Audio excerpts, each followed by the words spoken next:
أعوذ بالله من الشيطان الرجيم بسم الله الرحمن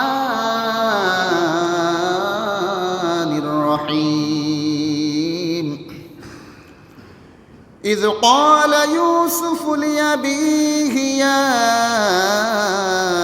أبت إني رأيت 11 كوكبا والشمس والقمر رأيتهم لي ساجدين রব্বে কারীমের দরবারে লাখো কোটি শুকর সুজুদ প্রকাশ করছি যে রব্বুল আলামিন ইজ্জতুল জালাল আমাদেরকে দুনিয়ার বিভিন্ন ঝামেলা থেকে মুক্ত করে আগে আগে মসজিদে এসে বসার তৌফিক দান করেছেন। আমাদের হায়াতের মাঝে সুস্থতার মাঝে বরকত দিয়েছেন। রব্বে কারীমের প্রতি আমাদের হৃদয়ের সবটুকুন ভালোবাসা উজাড় করে দিয়ে উচ্চ আওয়াজে কালিমাতুশ শুকরিয়া আদায় করছি আলহামদুলিল্লাহ। দরুদ ও সালাম পেশ করছি মানবতার মুক্তির দিশারি জনাবে মুহাম্মদুর রাসূলুল্লাহ সাল্লাল্লাহু আলাইহি সাল্লামের প্রতি। প্রিয় উপস্থিতি, কালামে হাকিমের সূরা ইউসুফ থেকে তেলাওয়াত করেছিলাম।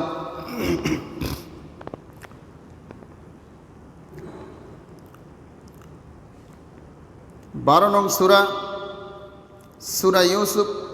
এই সূরাটি হচ্ছে মক্কায় অবতীর্ণ হয়েছে, মাক্কি সূরা। এর আয়াত সংখ্যা হচ্ছে 111। আল্লাহ রাব্বুল আলামিন ইজ্জতুল জালাল আল্লাহ রাসূল সাল্লাল্লাহু আলাইহি সাল্লামকে এমন এমন অনেক নিদর্শন জানিয়েছেন যেগুলো পূর্ববর্তী নবীদের সময়ে ঘটেছে। এমন সব ঘটনা তিনি আল্লাহ রাসূলকে এই কোরআনের মাধ্যমে, ওহীর মাধ্যমে জানিয়ে দিয়েছেন, যাতে আল্লাহ রাসূল সাল্লাল্লাহু আলাইহি সাল্লাম এই ঘটনাগুলো তার উম্মতের মাঝে যাতে তিনি বর্ণনা করেন, যার মাধ্যমে উম্মতদের ঈমান বৃদ্ধি পাবে। যারা কাফের মুশরিক আছে তারা এর থেকে নিদর্শন দেখে দেখে তারা ঈমান আনবে। এই কারণে আল্লাহ তাআলা এই ঘটনাগুলো কোরআনে উল্লেখ করেছেন। প্রিয় উপস্থিতি,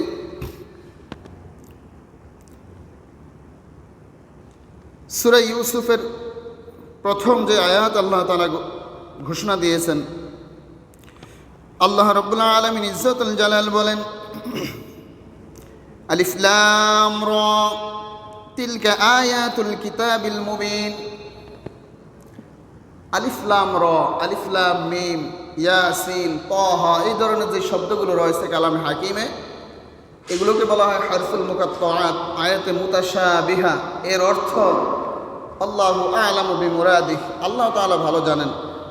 আল্লাহর রাসূলকে আল্লাহ তাআলা এই অর্থগুলো জানান নাই, আল্লাহ তাআলা ভালো জানেন এই আয়াতের অর্থ দ্বারা, এই আয়াত দ্বারা কি উদ্দেশ্য, অথবা আল্লাহ রাসূল জানতেন কিন্তু তিনি বলেন নাই। আর এই আয়াতগুলো সুস্পষ্ট, ইন্না আনজালনাহু কুরআনান আরাবিয়্যান লাআল্লাকুম তাআকিলুন। আর আল্লাহ তাআলা এই কোরআন আরবি ভাষায় নাজিল করেছেন যাতে মানুষ সহজে বুঝতে পারে। ইসলাম যেহেতু সর্বপ্রথম আরবদের কাছে এসেছিল, সেই হিসাবে আল্লাহ তাআলা এই আরবি ভাষায় কোরআন নাজিল করেছেন। আর এই আরবি ভাষা, এটার মধ্যে রয়েছে অলংকার, এটার মধ্যে রয়েছে ছন্দ। পৃথিবীর যত ভাষা রয়েছে সকল ভাষার মধ্যে মাধুর্যের দিক থেকে প্রথম সারিতে রয়েছে আরবি ভাষা। আল্লাহ রাসূল ঘোষণা দিয়েছেন যে তোমরা আরবিকে মহব্বত করবে 3 কারণে, যে আমি নবীর ভাষা আরবি, কোরআনের ভাষা আরবি এবং জান্নাতের ভাষাও কি আরবি। প্রিয় উপস্থিতি, তো কোরআনকে আরবি ভাষায় নাজিল করা হয়েছে যাতে মানুষ সহজে বুঝতে পারে। নাহনু নাকুসসু আলাইকা আহসানাল কসসি বিমা আওহাইনা ইলাইকা হাযাল কুরআন।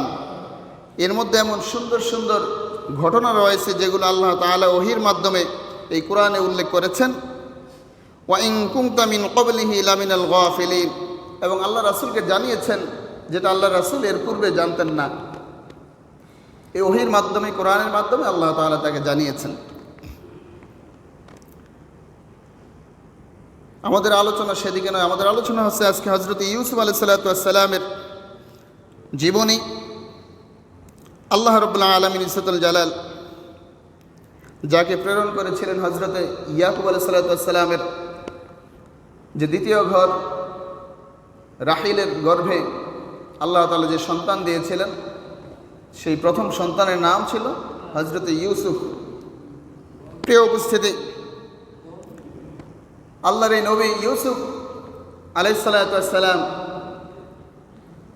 একদা এমন এক স্বপ্ন দেখেছেন, তিনি দেখলেন যে 11টি নক্ষত্র এবং চন্দ্র সূর্য তার সামনে সেজদায় অবনত। তিনি তার পিতাকে এই স্বপ্নের কথা বললেন। এই স্বপ্ন দিয়ে শুরু, আবার এই স্বপ্নের ব্যাখ্যা দিয়ে তার জীবনের শেষ পর্যায়ে। প্রিয় উপস্থিতি, আমরা কোরআনের দিকে যদি ফিরে যাই, আল্লাহ রাব্বুল আলামিন ইজ্জতুল জালাল কালামে হাকিমের সূরা ইউসুফের 3 নং আয়াতে ঘোষণা করলেন, إذ قال يوسف لأبيه يا أبت إني رأيت 11 كوكبا والشمس والقمر رأيتهم لي ساجدين। হে রাসূল, আপনি স্মরণ করুন সেই সময়ের কথা যখন হযরত ইউসুফ আলাইহিস সালাম স্বপ্নে দেখলেন। তিনি তার পিতাকে বললেন, ইন্নী রাআইতু, নিশ্চয় আমি দেখেছি, 11 কাওকাবা, 11টি নক্ষত্র, অশামসা সূর্য, ওয়াল কমরা এবং চন্দ্র, রাআইতুহুম লি সাজিদিন, আমি দেখেছি 11টি গ্রহ নক্ষত্র, চন্দ্র সূর্য একত্রে আমার সামনে সিজদায় অবনত হয়ে গিয়েছে। যখন তিনি তার বাবাকে স্বপ্নের কথা বললেন, 11টি গ্রহ, 11টি নক্ষত্র অর্থাৎ তারকা, 11টি তারা, চন্দ্র এবং সূর্য তার সামনে সিজদায় অবনত।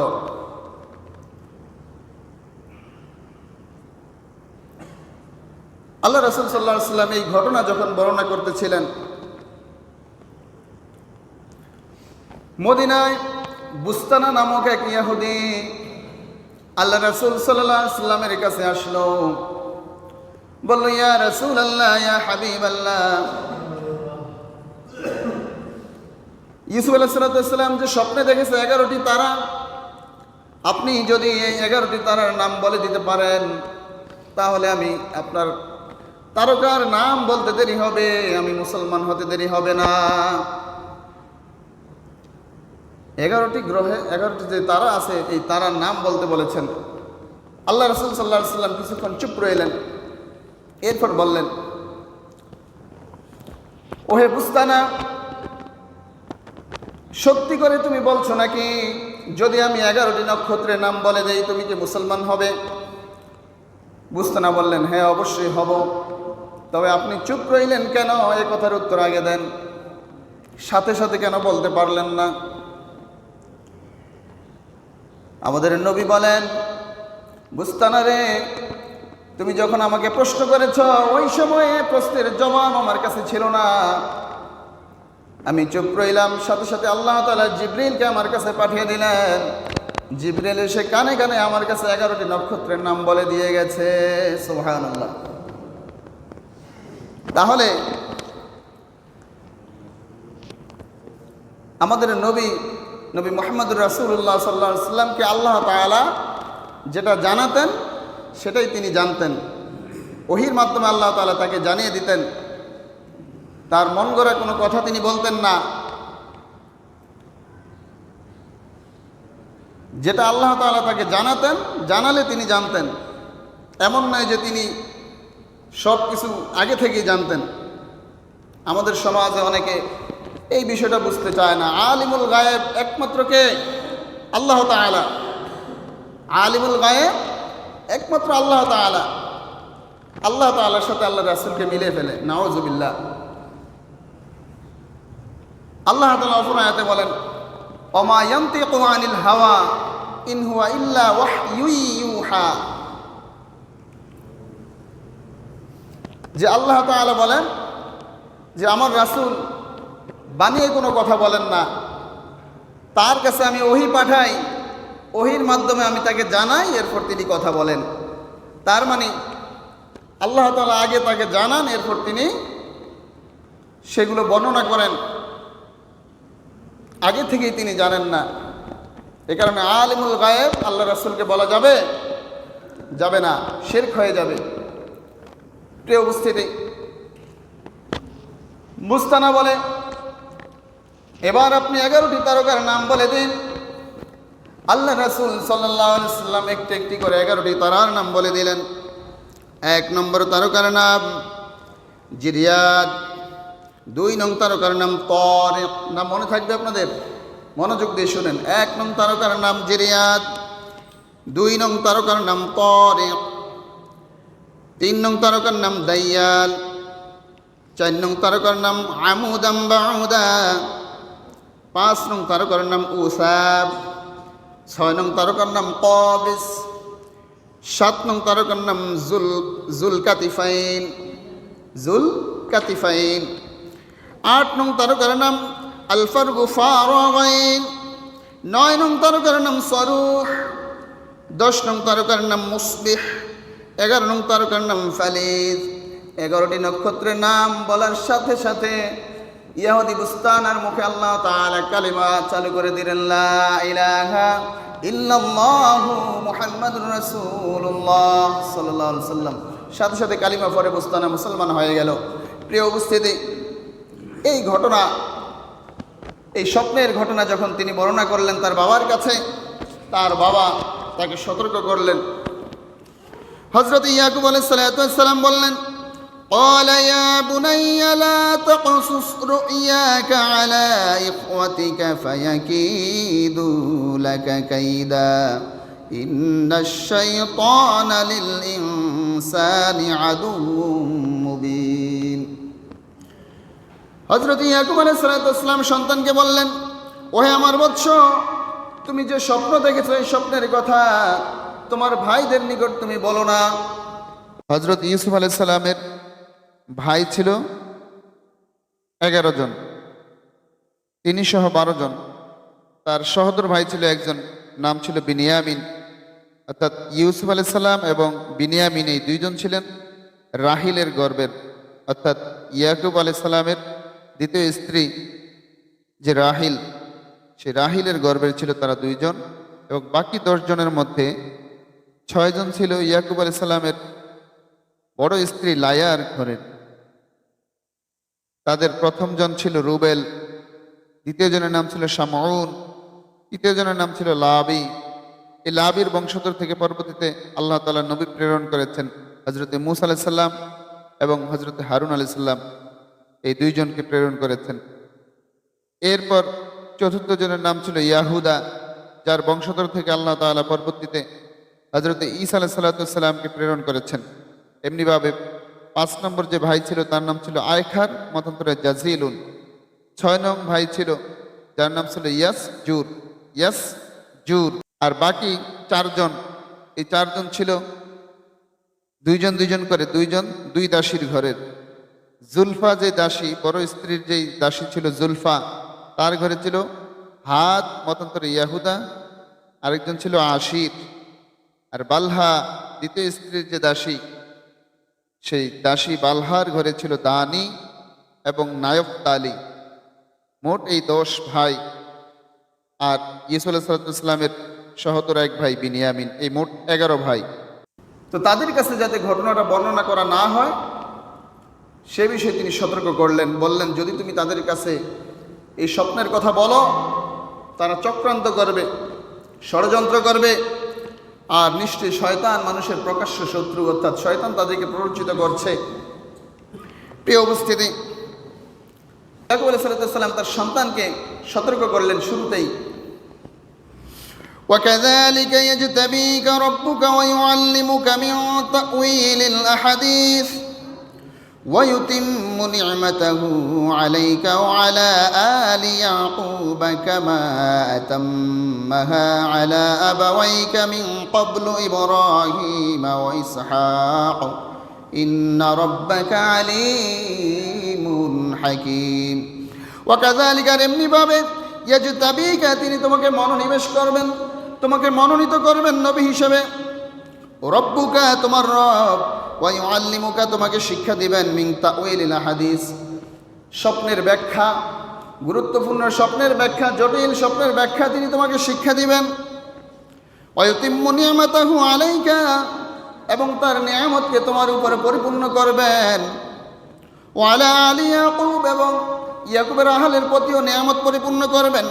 কামা আতাম্মাহা আলা আবাওয়াইকা মিন ক্বাবলু ইব্রাহিম ওয়া ইসহাক, যেমনিভাবে তিনি নিয়ামত পরিপূর্ণ করেছিলেন তোমার পিতৃপুরুষ ইব্রাহিম আলাইহিসসালামের প্রতি এবং ইসহাক আলাইহিসসালামের প্রতি, তেমনিভাবে তিনি তোমার উপর এবং আমার আহলের উপর নিয়ামত পরিপূর্ণ করবেন। এই কথাগুলো বলতেছে হযরত ইয়াকুব আলাইহিসসালাম তার সন্তান হযরত ইউসুফ আলাইহিসসালামকে। লাকাদ কানা ফি ইউসুফ ওয়া ইখওয়াতিহি আয়াতুল লিসাইলিন, যারা ইউসুফ আলাইহিসসালাম এবং তার ভাইদের এই ঘটনা থেকে কিছু জানতে চায়, প্রশ্ন করতে চায়, আল্লাহ তাআলা বলেন তাদের জন্য অনেক নিদর্শন এই ঘটনার মধ্যে রয়েছে। এই ঘটনা বিস্তারিত যদি সে জানে, ভালোভাবে যদি উপলব্ধি করে, তাদের জন্য অনেক শিক্ষা রয়েছে এই ঘটনার মধ্যে। إذ قال ليوسف وأخوه أحب إلى أبينا منا ونحن عصبة, এখন বালক ইউসুফ আলাইহিসসালামকে নিষেধ করেছেন স্বপ্নের কথা ব্যাখ্যা করতে। তিনি ছোট মানুষ, কথার ছলে ভাইদের সাথে শেয়ার করলেন বিষয়টা, যে আমি এমন একটা স্বপ্ন দেখেছি, এমন একটা বিষয় দেখেছি। এরপর যখন মনে হলো বাবার কথা, বললেন যে না, আমি বলবো না, বাবা নিষেধ করেছে, যে বাবা নিষেধ করেছে যে তোমাদের কাছে এই ঘটনা না বলতে। এখন সন্তানরা বলা বলি শুরু করলো একে অপরের সাথে, যে বাবা আমরা একসাথে থাকি, বাবা আমাদের চেয়ে তাদের দুইজনকে বেশি ভালোবাসে। তারা বলল إذ قال ليوسف وأخوه أحب إلى أبينا, যে তারা বলা বলি শুরু করলো লাইউসুফ ওয়া আখুহু, ইউসুফ এবং তার ভাইকে, আহাব্বু ইলা আবিনা, আমাদের বাবা অধিক ভালোবাসে, মিন্না, আমাদের চাইতে, ওয়া নাহনু উসবা, অথচ আমরা একসাথে থাকি, অথচ আমরা একই পরিবারের। ইন্না আবানা লাফি দালালিম মুবিন, নিঃসন্দেহে আমাদের বাবা, আমাদের পিতা স্পষ্ট বিভ্রান্তির মধ্যে রয়েছে, ভুলের মধ্যে রয়েছে। এখন তাদের মধ্যে বলা বলি শুরু হলো, তাহলে কি করা যায়, কিভাবে বাবার সুদৃষ্টি আমাদের দিকে ফেরানো যায়। তারা একে অপরের সাথে বলা বলি শুরু করলো। তাদের মধ্য থেকে একজন বলে উঠল, উকতুলু ইউসুফ, ইউসুফকে হত্যা করো। বলেন নাউজুবিল্লাহ, ইউসুফকে হত্যা করার কথা বললেন তাদের এক ভাই। আউতরাহুহু আরদান ইয়াখলু লাকুম, অথবা এমন কোন জমিনে তাকে ফেলে দিয়ে আসো। ওয়াজহু আবিকুম ওয়া তাকুনু মিন বাদিহি কওমান সালিহিন, সেখানে ফেলে দিয়ে আসার পর দেখবে তোমাদের পিতার সন্তুষ্টির ভাগ আর কেউ নিবে না, তোমরাই একমাত্র তার সন্তুষ্টি পাবে, তার চোখের সামনে থাকতে পারবে। এবং এরপর তোমরা এই কুকাজ করার পর, অপকর্ম করার পর তোমরা তওবা করে ভালো হয়ে যাবে, কওমান সালিহিন, নেক বান্দায় পরিণত হয়ে যাবে তওবা করে। এই বুদ্ধি দিল তাদের এক ভাই। আমাদের সমাজ যেমন অনেক মানুষ আছে, বলে এইবারই শেষ, এই পাপ কাজটা করার পর আর করব না, একবারে হস্টস করে ভালো হয়ে যাব, তওবা করে পাক্কা মুমিন হয়ে যাব। পাপ করার আগে বলে এরকম যে এটাই শেষ, এইবারই খেলতেছি, জুয়া খেলতেছে, শেষবারের মতো খেলতেছি, আর খেলবো না, এটাই শেষ। এইভাবে পাপের দিকে নিমজ্জিত হয়, জেনার কাজে জড়িয়ে যায়, যে এটাই শেষ, আর করবো না, এরপর তওবা করে ভালো হয়ে যাব।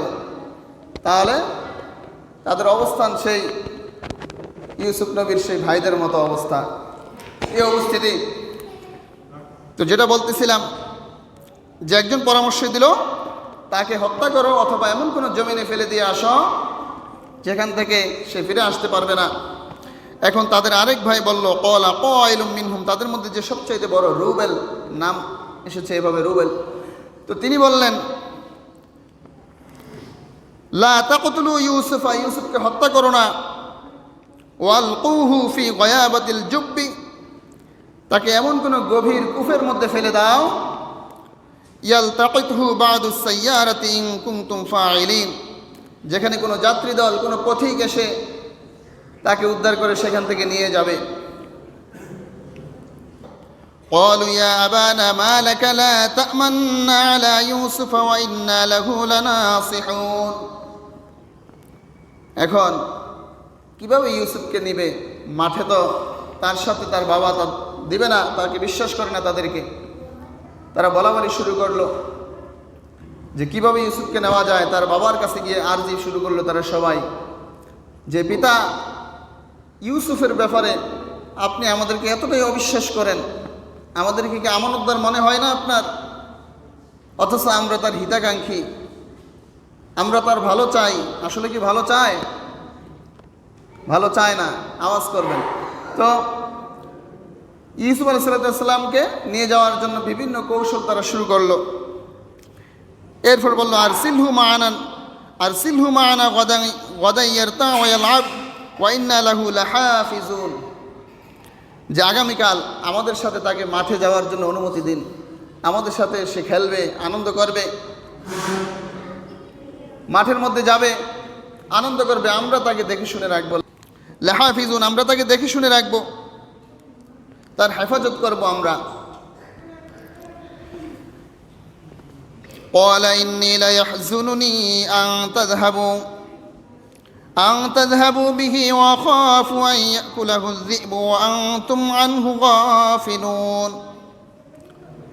এবার ইয়াকুব আলাইহিস সালাম বললেন, যেটা আমার কষ্টের কারণ হবে, তোমরা তাকে আমার কাছ থেকে নিয়ে যাবে, আমার ভয় হয় যে তোমাদের উদাসীনতার কারণে তাকে বাঘে খেয়ে ফেলবে, তাকে বাঘে খেয়ে ফেলবে, তোমরা গাফেল থাকবে, উদাসীন হয়ে থাকবে, খেলায় মত্ত থাকবে, এই সুযোগে বাঘ এসে তাকে খেয়ে ফেলবে, ছোট মানুষ, যে আমার ভয় হয়। এখন তারা বাবাকে আশ্বস্ত করতেছে। ক্বালু লাইন আকালাহু আয-যি'বু ওয়া নাহনু উসবাতুন ইন্না ইযাল লাখাসিরুন, যে আমরা 10 ভাই, এত বড় একটা সংগঠিত দল, সবাই শক্তিশালী, আমাদের সামনে থেকে আমাদের ছোট ভাইকে বাঘে খেয়ে ফেলবে, এটা কেমন কথা? এটা যদি হয় তাহলে তো আমরা ক্ষতিগ্রস্ত হয়ে যাব, আমাদের মান ইজ্জত সব চলে যাবে, যেটা কখনো হবে না। আমরা 10 ভাই তাকে পাহারা দিয়ে রাখবো, এমনভাবে তাকে আশ্বস্ত করলেন। তো ইয়াকুব আলাইহিস সালাম রাজি হয়ে গেলেন। এমনিভাবে যখন তাকে তারা মাঠে নিয়ে গেল, فلما ذهبوا به واجمعوا أن يجعلوه في غيابة الجب, তাকে যখন তারা মাঠে নিয়ে গেল, ওয়াজমাউ, তারা সকলে এক হয়ে গেল তাদের ষড়যন্ত্রে, আন ইয়াজআলুহু ফি গয়াবাতিল জুব, তাকে টেনে হিঁচড়ে সেই কূপের নিকট নিয়ে গেল, গভীর এক কূপের নিকট টেনে হিঁচড়ে নিয়ে গেল। তাদের মধ্যে যে দাসীর যে 4 সন্তান ছিল, তারা তাকে এলোপাতাড়ি মারতে শুরু করলো। মারতে মারতে এক পর্যায়ে ইউসুফ আলাইহিস সালাম বললেন, ভাইয়েরা, আমার কারণে তোমরা বাবার ভালোবাসা থেকে বঞ্চিত হচ্ছ, এটা মনে করছো তোমরা, আমাকে ছেড়ে দাও, আমি এমন কোথায় চলে যাব, বাবার সামনে আর যাব না, আমাকে কূপে ফেলে দিও না, আমাকে এখান থেকে মুক্ত করে দাও। কিন্তু সেই ফাঁসানদের হৃদয় সেদিন গলে নাই। তাকে আঘাত করতে করতে তার শরীর থেকে পোশাক খুলে তাকে ধাক্কা দিয়ে ফেলে দিল সেই গভীর কূপের মধ্যে ফেলে দিল। আল্লাহ তাআলা বলেন, ওয়াওহাইনা ইলাইহি লাতুনাব্বিআন্নাহুম, এখানে বিস্তর ঘটনা আছে, এখানে খুব সংক্ষেপে আয়াতটা এসেছে। ওয়াওহাইনা, আমি তার উপর ওই সময় ওহী নাজিল করলাম। আল্লাহ তাআলা কয়েকজন নবীর নিকট শৈশবেই ওহী পাঠিয়েছেন, নবুয়ত পাওয়ার আগেই ওহী পাঠিয়েছেন। তার মধ্যে এই যে ইউসুফ আলাইহিস সালাম, হযরত ইয়াহইয়া আলাইহিস সালাম, এরপর হযরতে ঈসা আলাইহিস সালাম, ওনাদের কাছে শৈশবেই ওহী পাঠিয়েছেন। প্রিয় উপস্থিতি, আল্লাহ তাআলা হযরত ইউসুফ আলাইহিস সালামকে যে সুরক্ষা দিবেন কুফের মধ্যে, তিনি সেই বার্তা পাঠালেন। জিবরিল ওই সময় ছিল মাকামে মাহমুদে সেজদারত অবস্থায়।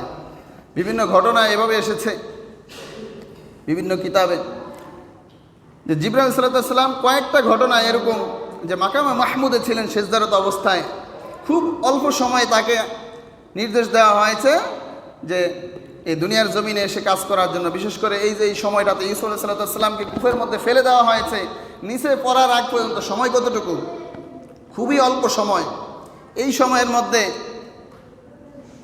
সেই মাকামে মাহমুদ থেকে সপ্ত আসমান ভেদ করে জমিনে এসে সেই কুফের মধ্যে ইউসুফ আলাইহিস সালামকে প্রোটেক্ট করার জন্য, যাতে নিচে পরে আঘাত না পায়,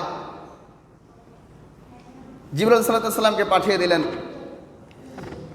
জিবরিল তার যত শক্তি আছে, যত পাখা আছে, সব পাখা একত্রে ব্যবহার করে, সব শক্তি খরচ করে দুনিয়াতে সে চলে আসলো।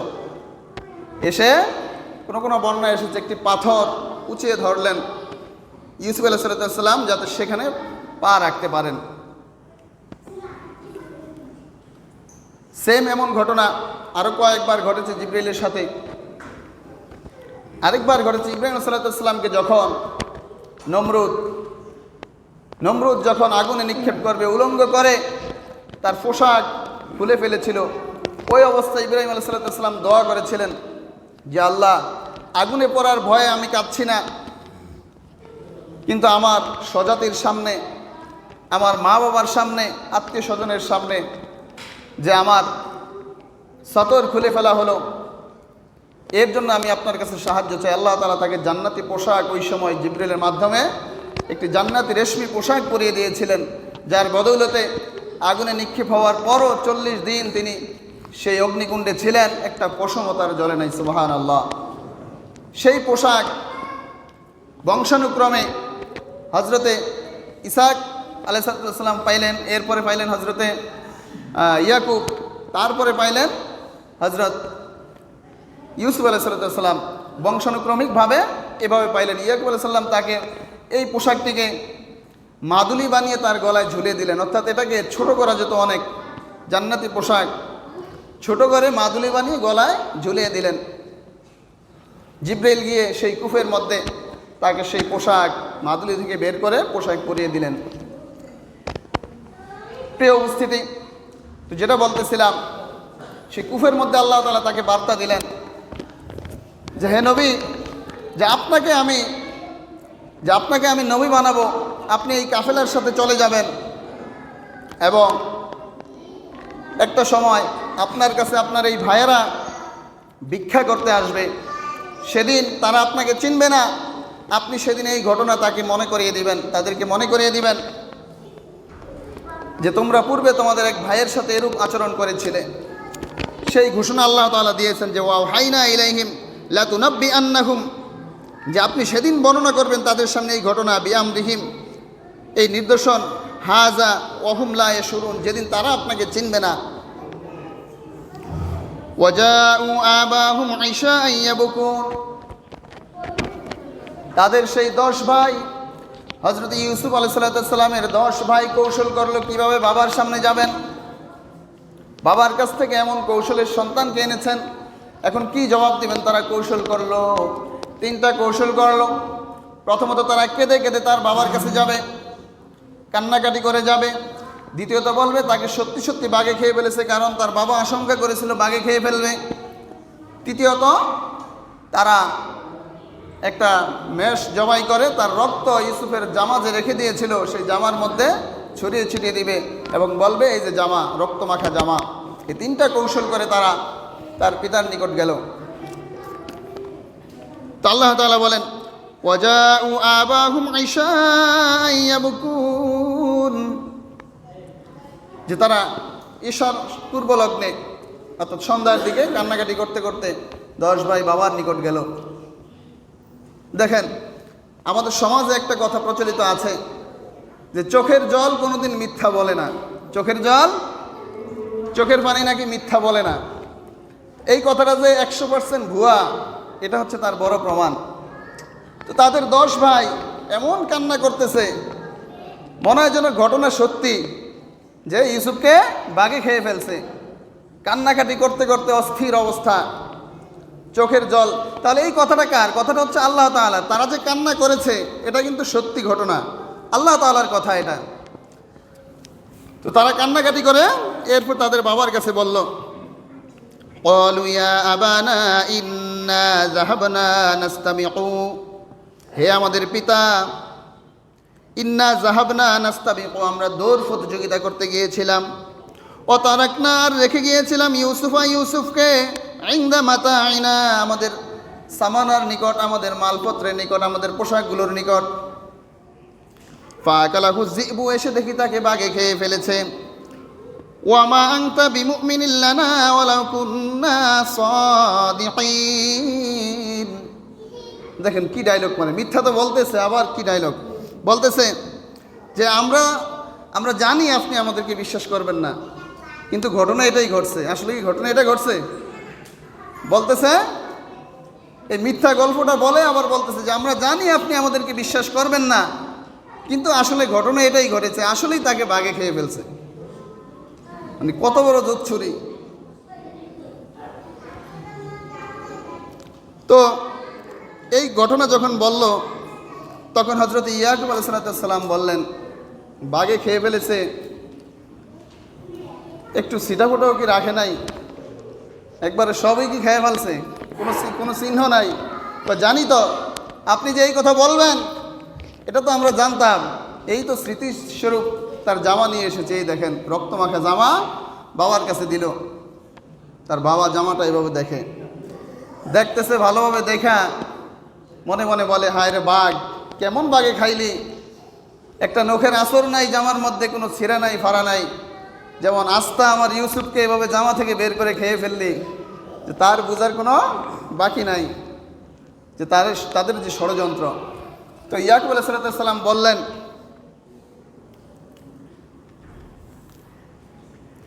ক্বালা বাল সাওয়ালাত লাকুম আনফুসুকুম আমরা, যে তোমাদের নফস তোমাদেরকে একটা বানোয়াট গল্প শিখিয়েছে, সেটা সাজিয়ে সাজিয়ে তোমরা আমার কাছে বলেছ। ফাসবরুন জামিল, আমার এই অবস্থায় ধৈর্য ধারণ করা ছাড়া কোনো উপায় নাই, আমার ধৈর্য ধারণ করতে হবে এটা আমি জানি। ফাসবরুন জামিল আল্লাহুল মুস্তাআনু আলা মা তাসিফুন, আর তোমরা যে বানোয়াট গল্প বলেছ, এখন আমার ইউসুফ কি অবস্থায় আছে, খেয়ে আছে না খেয়ে আছে, নাকি জীবিত নাকি মৃত, সে কি অবস্থায় আছে, এই ঘটনায় একমাত্র আল্লাহই হচ্ছে আমার সাহায্যকারী, আমি অন্য কোনো মানুষের কাছে সাহায্য চাই না। এখান থেকে শিক্ষা হচ্ছে আমাদের বিপদে আপদে যে কোনো সময় ধৈর্য ধারণ করতে হবে এবং আল্লাহর উপর তাওয়াক্কুল করে সাহায্য কার কাছে চাইতে হবে? আল্লাহ তাআলার কাছে সাহায্য চাইতে হবে। প্রিয় উপস্থিতি, এরপর ওয়াজাআত সাইয়ারাতুন ফারসালু ওয়ারিদাহুম ফাআদলা দালওয়াহু, ওদিক দিয়ে একদল যাত্রী, একদল মুসাফির সেখান দিয়ে যাচ্ছিল, তাদের পানির পিপাসা লেগেছে। তারা একটি কূপ দেখতে পেল, তাদের একজনকে সেখান থেকে পানি সংগ্রহের জন্য পাঠালো। ফাআদলা দালওয়াহু, তাদের সেই লোক কূপের মধ্যে বালতি ফেলল। ক্বালা ইয়া বুশরা হাযা গুলাম, সে চিৎকার করে বলে উঠল, সে যখন রশি টান দেয় ভারী ভারী লাগে মনে হয়। প্রথমে ভাবছে কোনো মাছ টাছ হবে বড়, এরপর কিছুক্ষণ টেনে উঠানোর পর দেখে চাঁদের মতো সুন্দর, এত সুন্দর এক বালক। সে চিৎকার করে বলে উঠল, ইয়া বুশরা, সুসংবাদ, হাযা গোলামুন, সুন্দর এক আল্লাহ তাআলার গোলাম, আল্লাহর এক বান্দা, তোমরা সবাই ছুটে আসো এদিকে। সবাই ছুটে আসলো। ওয়াসাররুহু বিদআ, তারা চিন্তা করতে লাগলো কি করা যায়। পরামর্শ করলো তাৎক্ষণিক যে তাকে মিশরের বাজারে উঠালে অনেক দামে বিক্রি করা যাবে গোলাম হিসেবে। তারা দ্রুত তাকে তাদের কাফেলার মধ্যে লুকিয়ে ফেলল। আল্লাহু আলিমুম বিমা ইয়ামালুন, আর এই ঘটনা আল্লাহ তাআলা ভালো করেই জানেন। ওয়াশারাউহু বিসামানিন বাখসিন দারাহিম মা'দুদা, আর তারা তাদেরকে মিশরের বাজারে বিক্রি করে দিল। বিসামানিন বাখসিন দারাহিম, খুবই অল্প মূল্যে। ওই বাজারে যত গোলাম ছিল তাদের চাইতে সবচাইতে বেশি দাম, কিন্তু আল্লাহ তাআলা বলেন এটা ইউসুফের কোনো মূল্যই না, এটা খুবই নগণ্য। 3000 দিরহাম তার দাম উঠেছে সেখানে। আজিজে মিশরের খাদ্যমন্ত্রী তাকে কিনে নিয়েছেন সর্বোচ্চ দাম দিয়ে, কিন্তু আল্লাহ তাআলা বললেন বিসামানিম বাক্সিং দারাহিম মাদুদা, যে অতি নগণ্য গনে গনে কয়েক কিছু দিরহামের বিনিময়ে, এটা আল্লাহ তাআলার কাছে খুবই সামান্য। তারা যেহেতু ইউসুফের মর্যাদা বুঝে নাই, তাকে চিনতে পারে নাই, তো অতি সামান্য মূল্যে সে তাকে পেয়ে গেল। তাকে যখন সে ক্রয় করে নিয়ে গেল বাসায়, وقال الذي اشتراه من مصر لامرأته أكرمي مثواه عسى أن ينفعنا أو نتخذه ولدا। আজিজ মিশর তার স্ত্রীকে হাদিয়া হিসেবে দিলেন, আর বললেন, তার স্ত্রীকে বললেন আকরিমি মাসওয়াহু, তাকে সম্মানজনক বাসস্থানে রাখো, অন্যান্য সাধারণ গোলামের মতো তার বাসস্থান দিও না, সুন্দর একটা ঘর তাকে দান করো সেই রাজমহলের মধ্যে। তাহলে সম্মান দেওয়ার মালিক আল্লাহ তাআলা কুফ থেকে উদ্ধার করে নিয়ে কোথায় রাখলেন? সেই রাজমহলের বিশেষ কামরায় রাখলেন। আসা আইয়াং ফানা, আশা করা যায় সে আমাদের অনেক উপকার করবে, অনেক উপকারী হবে। আও নাত্তাফিদাহু আলাদা, অথবা আমাদের তো সন্তান নাই, আমরা তাকে সন্তান হিসেবেও লালন পালন করতে পারি। প্রিয় উপস্থিতি, ওয়াকাযালিকা মাক্কান্না লিইউসুফা ফিল আরদ, আর আল্লাহ তাআলা এমনিভাবে ইউসুফ আলাইহিস সালামকে জমিনের মধ্যে প্রতিষ্ঠিত করলেন। ওয়ালিনুআল্লিমাহু মিন তাউইলিল হাদিস, এবং তাকে তাউইলিল হাদিস বিভিন্ন স্বপ্নের ব্যাখ্যা দান করলেন। আল্লাহু গালিবু আলা আমরিহি ওয়ালাকিন্না আকসারান নাসি লা ইয়ালামুন, এবং আল্লাহ তাআলা সবচেয়ে বেশি ক্ষমতাবান তার নিজের কর্ম সম্পাদনে। তিনি যেটা ইচ্ছা করেন সেটা সম্পাদন করতে, পূরণ করতে তিনি সবচাইতে বেশি ক্ষমতাবান, যদিও অনেক মানুষ এটা জানে না। ওয়ালাম্মা বালাগা আশুদ্দাহু আতাইনাহু হুকমা ওয়া ইলমা ওয়া কাযালিকা নাজজিল মুহসিনিন। আল্লাহ তাআলা বলেন, অতঃপর ইউসুফ আলাইহিস সালাম যখন যৌবনে পদার্পণ করলেন, তার পূর্বেই আল্লাহ তাআলা তাকে হিকমত এবং ইলম শিক্ষা দিলেন। একজন নবী হিসেবে তার কতটুকু ইলম দরকার, কতটুকু প্রজ্ঞা দরকার, কিভাবে তিনি গুনাহ থেকে বাঁচতে পারবেন, সেই প্রজ্ঞা শিক্ষা দিলেন। কারণ আল্লাহ তাআলা তো ভালো করেই জানেন কিছুদিন পরেই তিনি গভীর ষড়যন্ত্র, জুলেখার সেই কুদৃষ্টির মধ্যে তিনি পড়তে যাচ্ছেন। আগেই তাকে গুনাহ থেকে বাঁচার উপায় আল্লাহ তাআলা বলে দিলেন, সেই ইলম শিক্ষা দিলেন, সেই প্রজ্ঞা শিক্ষা দিলেন। আর আল্লাহ তাআলা এমনিভাবে তার মুহসিন বান্দাদেরকে আল্লাহ তাআলা পুরস্কৃত করেন। প্রিয় উপস্থিতি, পরবর্তী ঘটনা আমরা আগামী জুমায় বলবো, কিন্তু যতটুকু আলোচনা করলাম এখান থেকে আমাদের শিক্ষা হলো, হযরত ইয়াকুব আলাইহিস সালাম এই যে বিপদে পড়লেন, ধৈর্য ধারণ করেছেন কার উপর? আল্লাহ তাআলার উপর। সাহায্য চেয়েছেন কার কাছে? আল্লাহ তাআলার কাছে। ইউসুফ আলাইহিস সালাম যখন কুফের মধ্যে পড়লেন, সাহায্য চেয়েছেন আল্লাহ তাআলার কাছে।